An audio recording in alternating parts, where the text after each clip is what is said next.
프롬의 소유냐 존재냐, 한국 번역본으로는 소유냐 삶이냐 라고 번역됐던 것도 본 적이 있습니다. To have or to be, 에리 프롬의 1976년 작품을 시작하겠습니다. 1976년 에리 프롬은 to have or to be, 소유냐 존재냐를 통해서 소유에만 급급한 현대사회의 물질 만능주의를 지적했습니다. 인류는 산업시대를 통해 무한한 생산과 무한한 소비가 있을 것이고, 그 물질을 통해 무한한 행복, 자유, 풍요, 자연을 지배할 것이라고 믿었습니다. 인간은 지구의 신이 되기를 열망했습니다. 그러나 그 열망은 사람들의 이기심과 탐욕, 그리고 극도의 급진적 쾌락주의로 인해 실패하고 말았습니다. 산업시대의 이 경제 시스템의 발전은 더 이상 인간에게 좋은 것이 무엇인지에 대한 발전이 아니라 이 시스템 성장에 좋은 것이 무엇인지에 몰두하게 되었습니다. 사람들의 소유에 대한 물질적 본성은 존재보다 더 발전했습니다. 산업화는 그들의 이익을 충족시키고 소유물을 늘리기 위해 발전했습니다. 모든 삶의 방식에서 사람들은 소유 양식이 아닌 존재 양식에 대해 더 많이 생각해야 하는데, 그러지 못해서 내면의 자아를 잃었습니다. 에리 프롬은 이 책에서 소유물을 소유하는 것은 죽음에 쓸모없는 것이 될 것이니 존재를 사유하는 새로운 인간으로 거듭나서 새로운 사회를 건설하자고 역설했습니다. 자, 그러면 이제부터 에리 프롬과 그의 저서 소유냐 존재냐 속으로 빠져보도록 하겠습니다.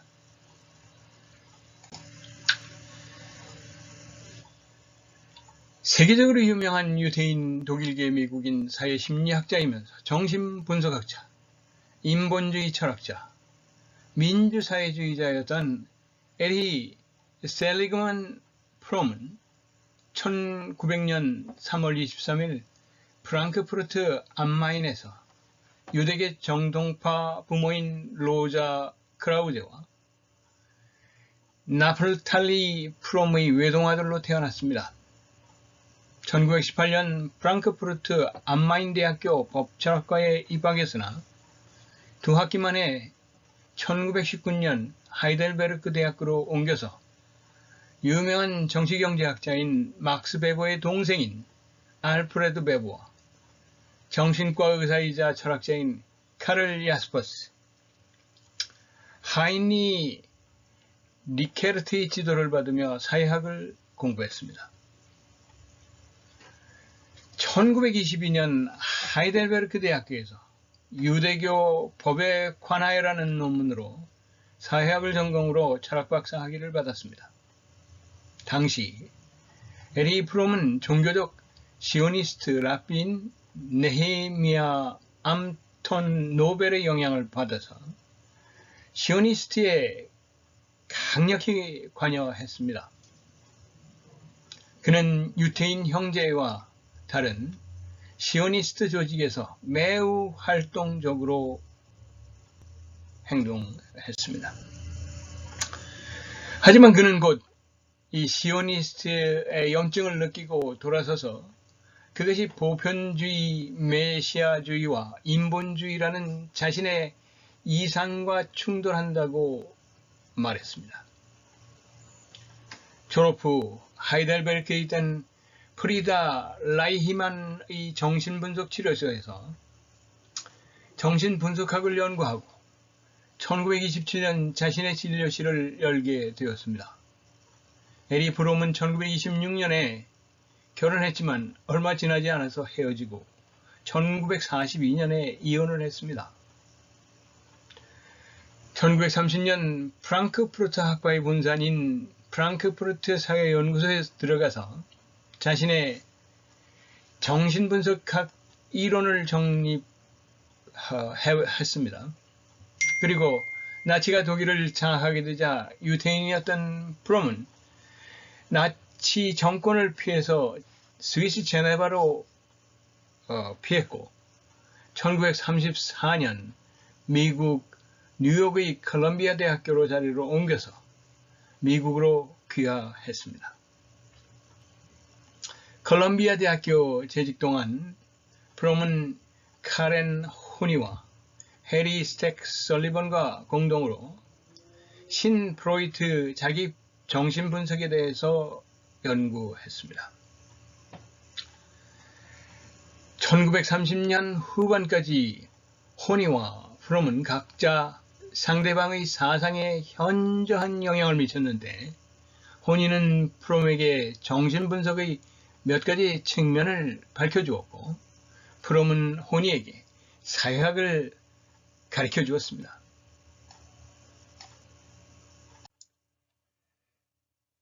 컬럼비아 대학교 이후 에리 프롬은 1943년부터 워싱턴 정신분석대학교의 뉴욕 분교 설립에 공헌했고 1946년부터는 윌리엄 앨런스 화이트 정신의학 정신분석 및 심리학 연구소의 창립자 중 한 명으로 심리학자이자 정신분석학자, 정신과 의사로서 재직하였습니다. 1941년부터 1949년까지 베닝턴 대학 의대 교수로 재직했고 1941년부터 1959년까지 뉴욕의 New School for Social Research 대학에서 강의를 했습니다. 또 1950년 멕시코 국립자치대학교 의과대학에 정신분석학과를 만들어서 교수로 재직하였으며 1965년 이 학교에서 은퇴를 하였습니다. 그가 재직하는 기간 동안 1957년부터 1961년까지는 미시간 주립대학교에서 또 1962년에는 뉴욕 대학교에서 심리학 교수직을 겸유하기도 하였습니다. 1974년까지 멕시코 정신분석학교에서 가르쳤습니다. 1974년 스위스 무랄토로 이주했으며 80번째 생일을 5일 앞둔 1980년 3월 18일 자택에서 별세했습니다. 80평생 프롬은 자신의 임상 실물을 유지했고 1년의 책을 출판했습니다. 에이리 프롬은 무신론자로 자신을 무신론적 신비주의자로 묘사했습니다.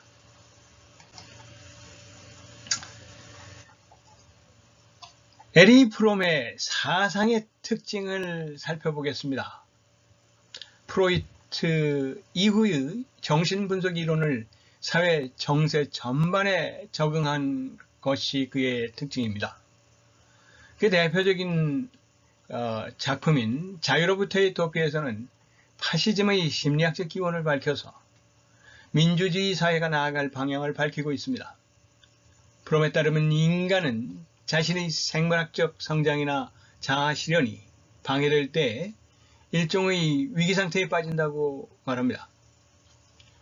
이러한 위기는 인간에 대한 공격성이나 사디즘, 마조히즘 및 권위에 대한 복종 또는 자신의 자유를 부정하는 권위주의로 빠지게 됩니다. 이런 위기에서 벗어나기 위해 프롬은 자아를 실현하는 생활이 그 수단이 될 수 있다고 합니다. 프롬은 스피노자처럼 행복은 덕의 증거라고 생각하고 있었는데 그 생산적인 생활과 인간의 행복이나 성장을 바라는 인도주의적 윤리를 신봉할 때 사람은 행복하게 될 수 있다고 말합니다. 신경증이나 권위주의, 사디즘, 마조히즘 등은 인간의 개화되지 않을 때 일어나고 이것을 프롬은 인간적인 파탄이라고 했습니다. 1941년에 출간한 자유로부터의 도피는 정치심리학의 선구적인 저서로 알려져 있습니다. 1947년에는 윤리에 대한 심리학적 고찰인 인간 상실과 인간 회복을 저술했으며 1956년에는 세계적인 베스트셀러가 된 사랑의 기술을 출판했습니다. 1976년에는 바로 이 소유냐 존재냐를 저술하였고 마르크스주의에 대한 반대자들과 지지자들의 잘못된 지식들을 바로잡기 위해 에리 프롬 마르크스를 말하다를 저술하기도 했습니다. 에리 프롬을 비판한 허버트 마르크제는 에로스와 문명에서 처음에 에리 프롬은 급진적인 이론가였지만 나중에는 수능으로 돌아섰다고 아쉬워했습니다.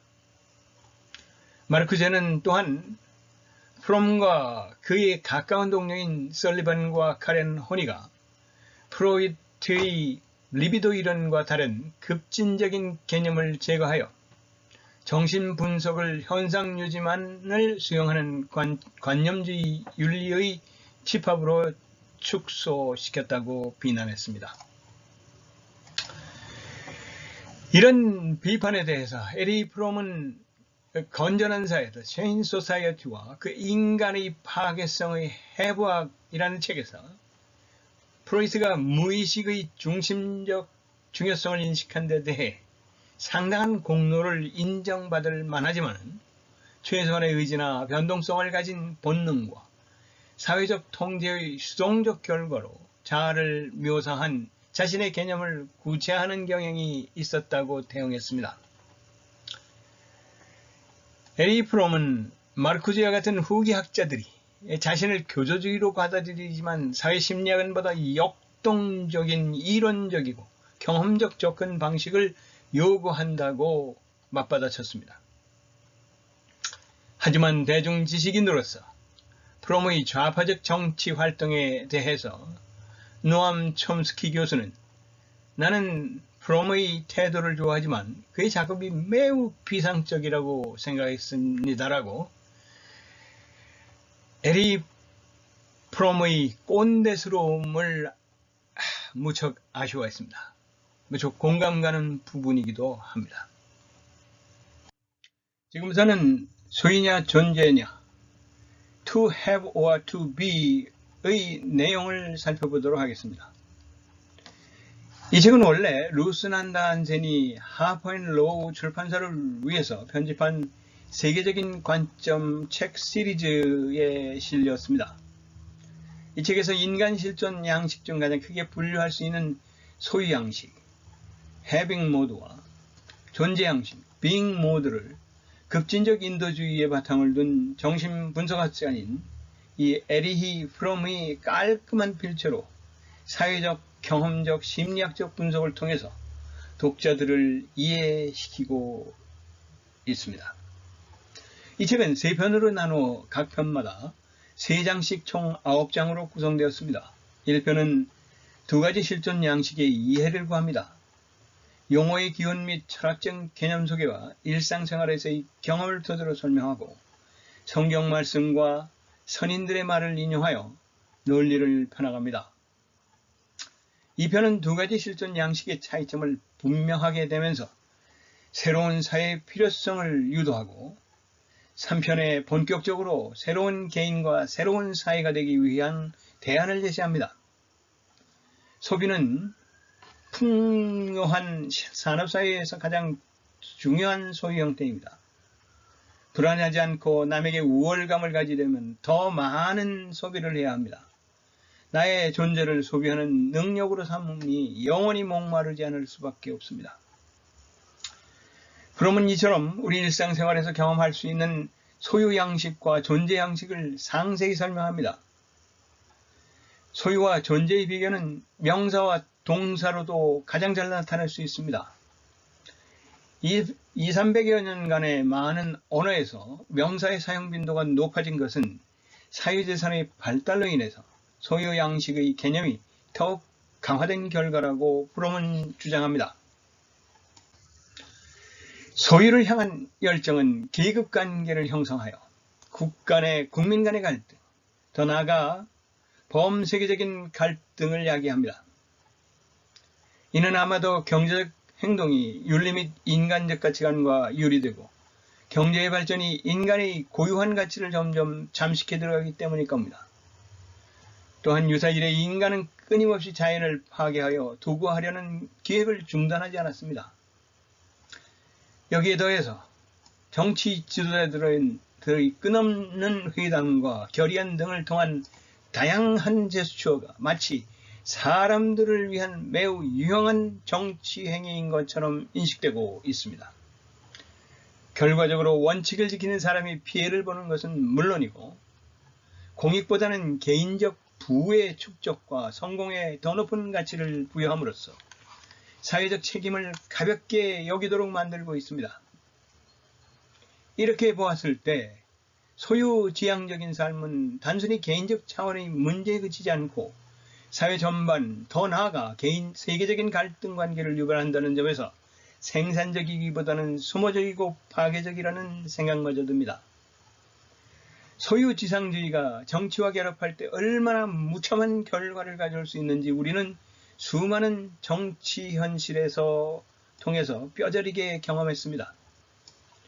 정치 지도자를 뽑는 과정에서 경제적인 성장과 안정을 가져다 줄 인물이라고 판단되면 도덕성의 결여점은 묵인해도 된다고 생각하는 사람들이 적지 않다는 사실입니다. 한 국가를 이끌 정치 수반으로서의 도덕적인 자질에 심대한 결함이 있음에도 불구하고 오로지 자신들이 추구하는 이익에 부합된다는 이유만으로 두 눈을 질끈 감는 것입니다. 정말 무책임하고 위험천만한 짓이 아닐 수 없습니다.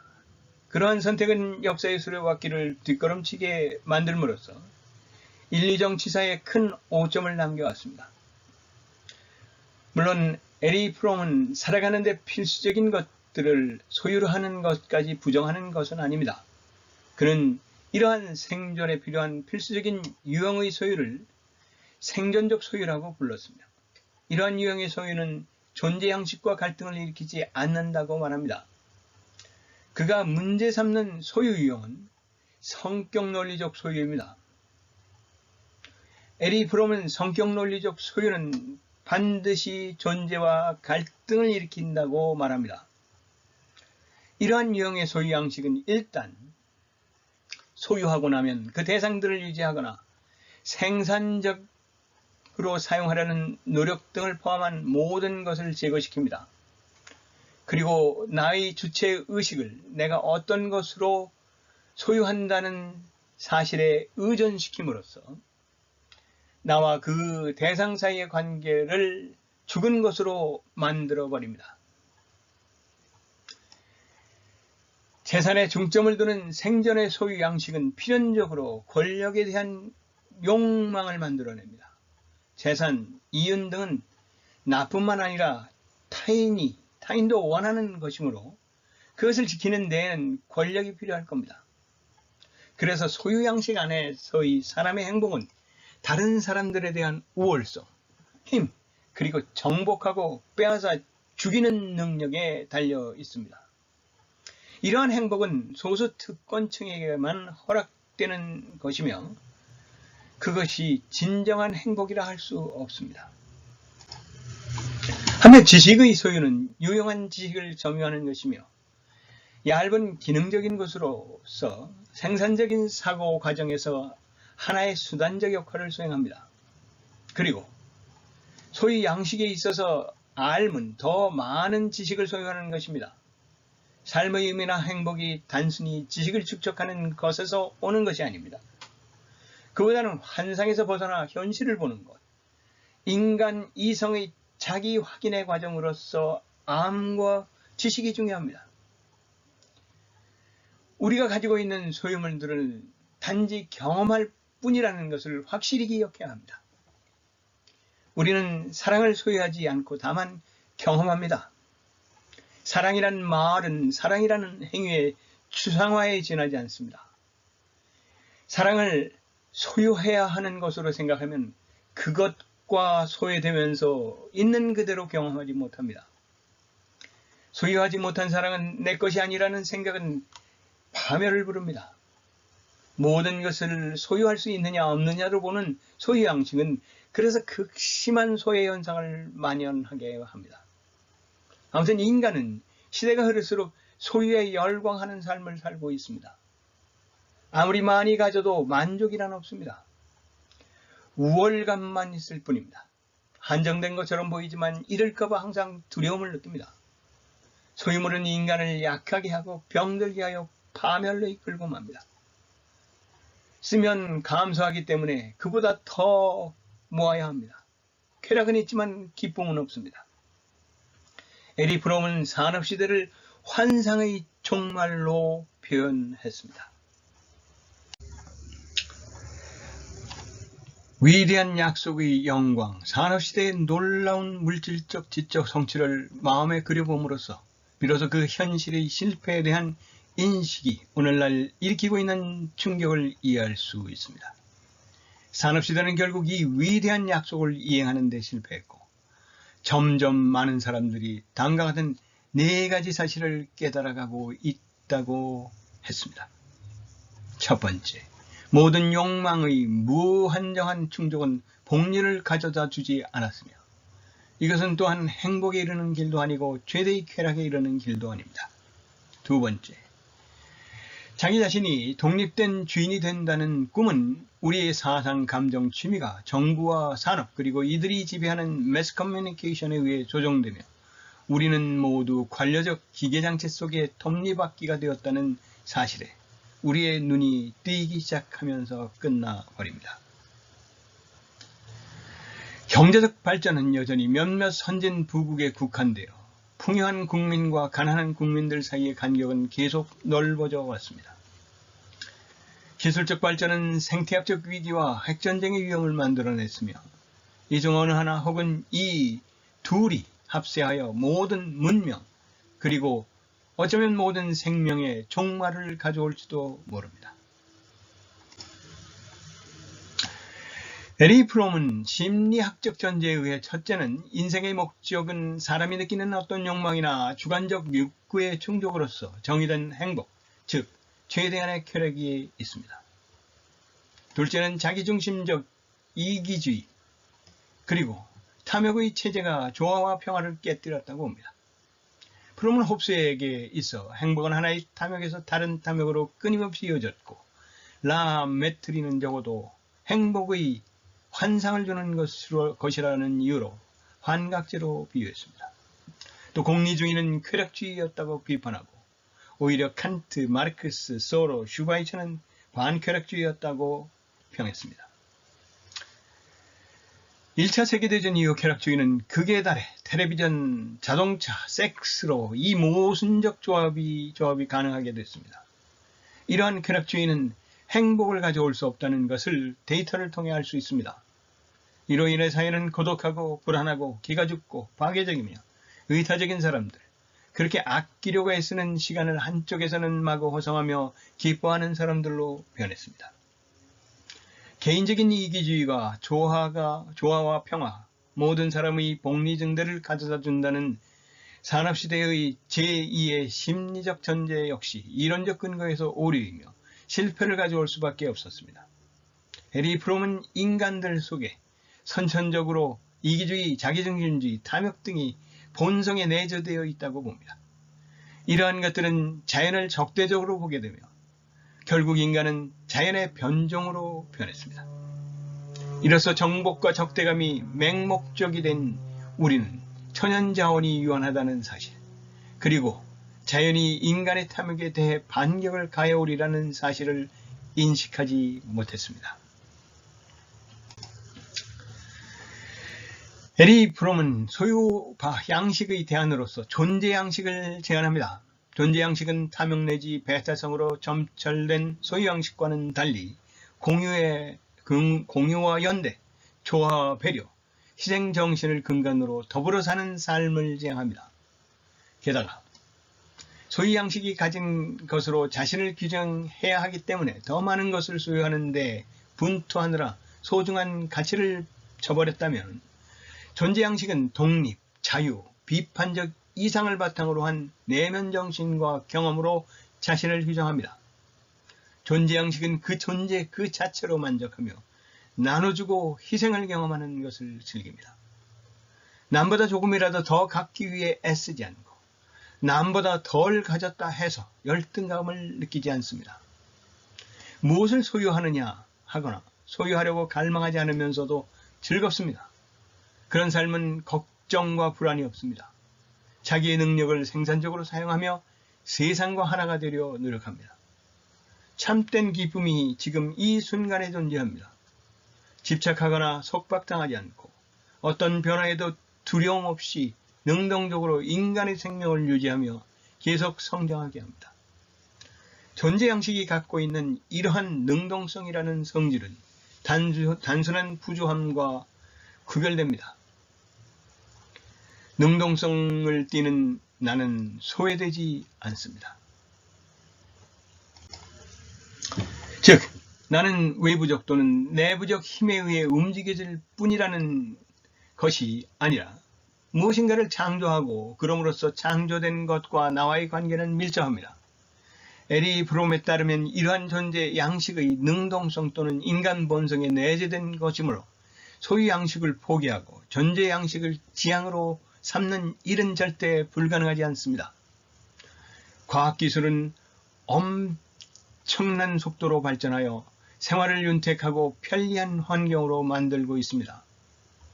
사회적 법규나 민주적 절차 등은 계속 진화하여 어느 정도 자유와 평등이 보장된 사회가 되었습니다.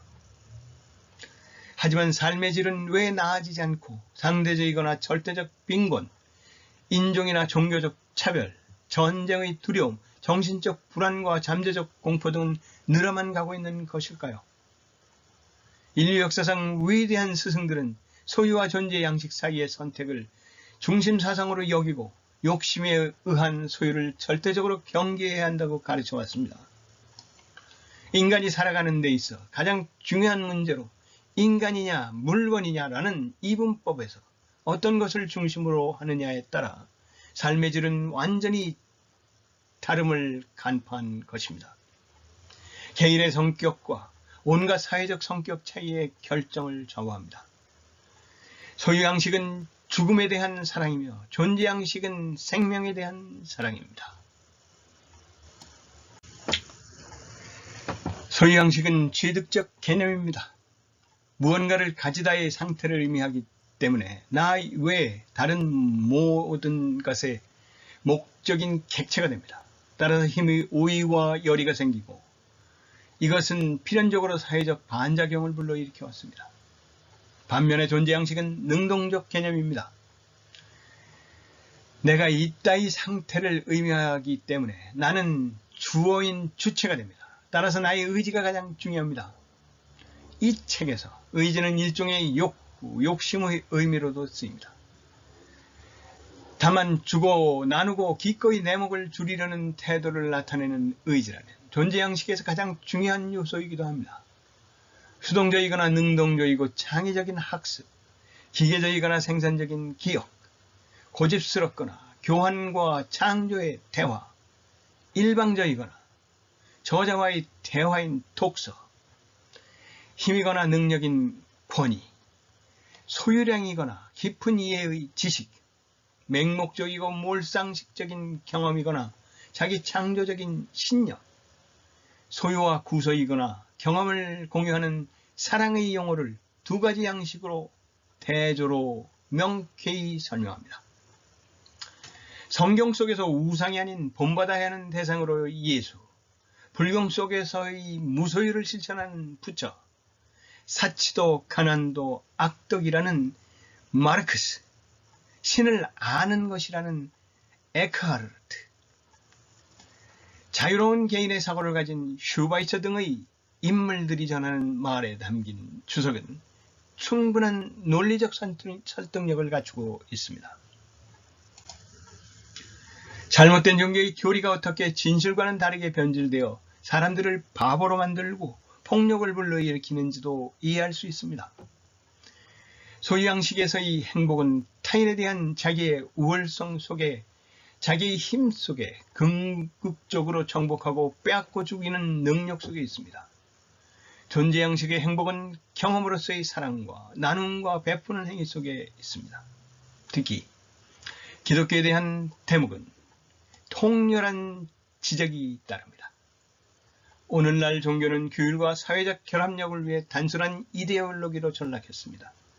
예수의 존재적 행위는 사라지고 힘과 부를 등에 업은 정복과 착취가 예수의 이름으로 행해지고 있습니다. 인간의 탐욕스러운 태도에 쉽게 굴복하고 오히려 예수 이름이 구실이 되는 이유입니다. 많은 기독교인들은 자기들을 대신하여 사랑해 주는 인물 정도로 예수의 위치를 격화시킵니다. 자기 자신의 내적 지향이 아닌 소외된 경험이 되어버린 신앙입니다. 그렇게 해서 예수는 그만 우상이 되어버렸습니다. 믿으면 천국 간다고 하면서 사고의 행동에는 변화가 전혀 없습니다. 사랑을 공허함으로써 자신에게 전혀 사랑이 없다는 무의식적 죄책감에서 어느 정도 벗어날 수 있음에 만족합니다. 이 책의 주된 논제는 소유 양식과 존재 양식에 대한 분석입니다. 이를 통해 새로운 인간, 새로운 사회의 형성에 대해 양식이 갖는 관련성을 다루고 인간을 나약하게 하는 개인적 불행, 전 세계를 파멸로 이끄는 사회, 경제적 진전에 대한 대안에 대해 언급했습니다. 에리 프롬은 대안으로 소유 형태를 인간 스스로 포기하는 바람직한 새로운 인간상을 만들어야 한다고 주장합니다. 그래야 안정감이나 자신감이 생기고 정체성을 자각할 수 있습니다. 철저한 독립과 더불어 사물에 대한 집착을 버리고 나누는 데서 기쁨을 느낍니다. 생명의 모든 현상을 사랑하고 존경합니다. 지배욕구에서 탈출하여 주변과 연대하고 자기 도취를 버리고 인간에 존재하는 비극적 한계를 수용합니다. 이러한 정신적 선장을 인생의 목표로 하는 새로운 인간들이 만들어갈 새로운 사회는 사리사욕에 의한 소유의 차등이나 욕구에 미충족이 없는 인간 사회를 뜻합니다. 새로운 인간의 출현을 위해서 에리 프롬은 새로운 사회의 등장을 촉구합니다. 새로운 사회를 만들어 나가기 위하여, 즉 인류가 진정으로 자유로워지고 병적인 소비로 산업화를 부채질하는 것을 그만두기 위해서는 경제체제의 근본적인 철저한 변혁이 필요합니다. 이러한 목표에 도달하기 위해서 취해야 할 첫 번째 단계는 생산이 건전한 소비를 위한 방향으로 지향하는 것입니다. 에리 프롬은 국가가 건전한 소비의 규범을 확립할 필요가 있음을 주장합니다. 그 방법으로 미국 식품의약품협회 FDA 같이 다른 분야에서도 욕구의 본질에 대해 결정할 수 있는 기관이나 단체가 필요하다고 에리 프롬은 말합니다. 그리고 자유시장 경제하에서는 소비자가 그들이 원하는 것을 분명히 알고 있으므로 선택적 생산을 할 필요가 없다는 반론에 대해서 그는 소비자의 욕구가 생산자에 의해서 만들어지며 건전한 소비는 이윤만을 추구하며 생산을 결정하는 대기업의 주주, 경영자의 권리를 철저하게 제어함으로써만 가능하다고 반박합니다. 그러기 위해서 에리 프롬은 법률에 의한 규제와 소비자의 힘에 의한 불매운동을 방법으로서 제시합니다. 특히 그는 불매운동을 소비자들에 의한 진정한 민주주의 발현으로 평가를 합니다. 그러한 노력을 통해 개개인은 직접 자기의 의견을 나타내고 능동적인 방식으로 사회 발전의 방향을 변화되도록 노력하게 된다고 말합니다. 그에 따르면 존재의 바탕을 둔 사회를 성취하기 위해서는 모든 사람들이 그들의 경제적 기능에 있어 능동적으로 참여해야 합니다. 이러한 주장은 그는 산업민주주의로 일컫고 있습니다. 이것은 대규모 산업 조직 혹은 기타 조직의 각 구성원들이 그 조직의 내의 생활에서 능동적 역할을 하는 것을 의미합니다.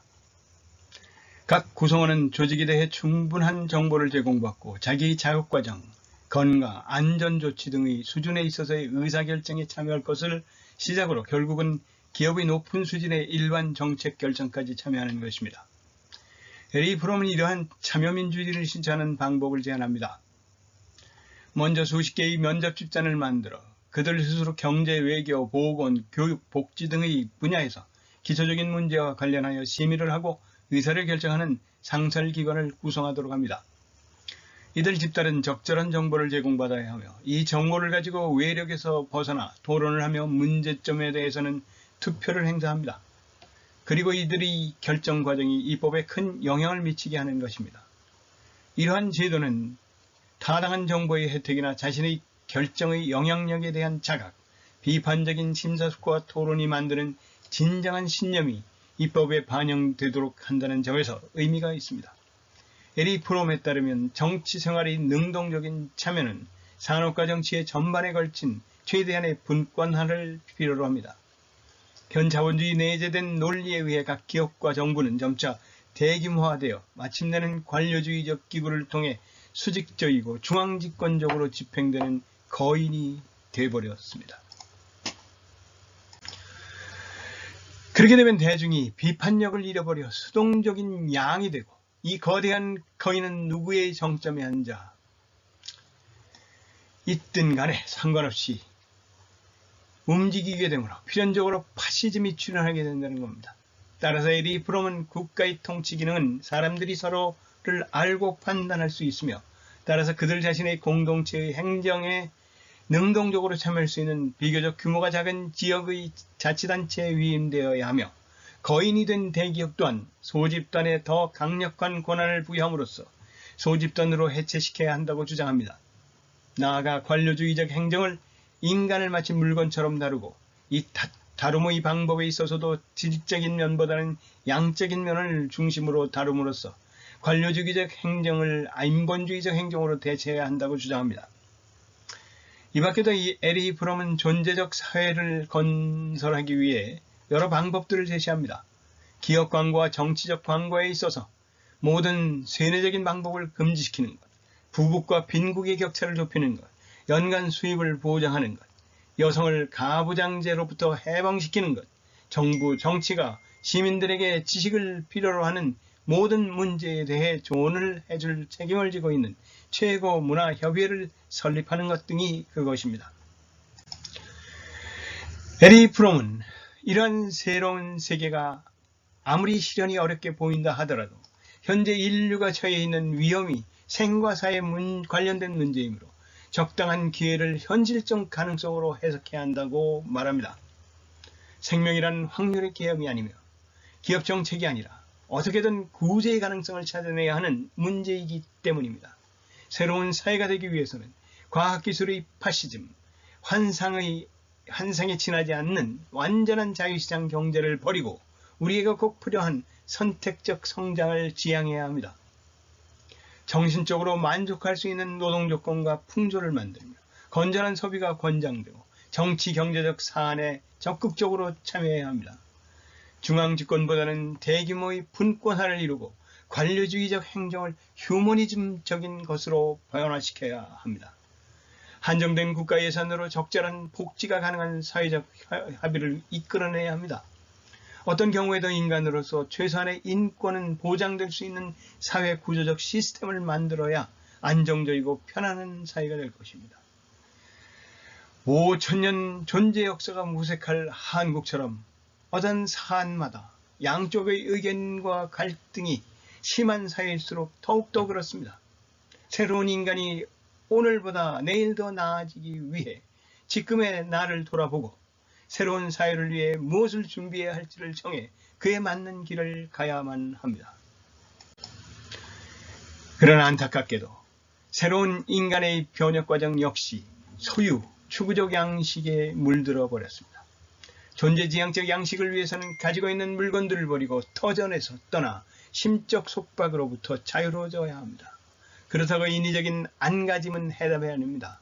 자유라는 것은 신경 쓰지 않는 것입니다. 그러나 가지지 않기 위해 애쓰고 노력하는 것은 결국 무소유라는 개념을 소유하려는 것에 지나지 않습니다.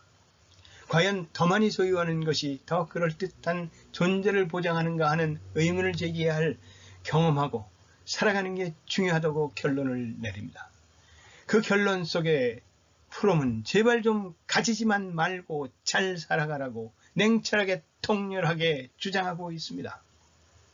하지만 노암 촌스키가 프롬이 매우 피상적이라고 비판했듯이 갈 길은 멀기만 합니다. 애석하게도 인간 개인의 다양한 성격 차와 사회적 성격의 여러 가지 유형 간의 차이에 따라서 소유 양식을 택할 것인가, 존재 양식을 택할 것인가는 인간 개개인에게 달려있지, 에리 프롬 같은 꼰대가 우리 인간들에게 새로운 인간이 되어 새로운 사회를 만들라고 하면 과연 새로운 인간이 되고 새로운 사회가 만들어질까 하는 의문이 쌓이고 맙니다. 에리 프롬의 소유냐 존재냐, to have or to be에서 살펴본 바와 같이 인류에게는 소유에 정치하기 빚어낸 불행한 역사가 빈번하지만 존재의 의식이 있는 시민들이 자발적으로 일구어낸 값진 역사도 엄연히 존재합니다. 한국에서만 해도 3.1운동, 4.19 의거, 5.18 항쟁, 6월 민주항쟁, 12.8 촛불집회 등이 세계사적으로 가장 생동하는 민주주의의 모습을 보여준 쾌거가 아닐 수 없다는 걸 알 수 있습니다. 이처럼 우리가 어떤 삶의 양식을 취하느냐에 따라 우리의 생각과 행동은 달라질 수 있고 그 선택이 삶과 직결되어 우리가 몸담고 있는 사회와 국가에 직간접적으로 영향을 미치게 된다는 걸 이 책을 통해서 알게 됩니다. 20세기에 발간된 우수하고 의미 있는 책 100선 중 그 56번째 책, 인문학 부분 26번째 책, 에리 프롬이 1976년에 출간한 소유냐 삶이냐, to have or to be를 마칩니다. 감사합니다.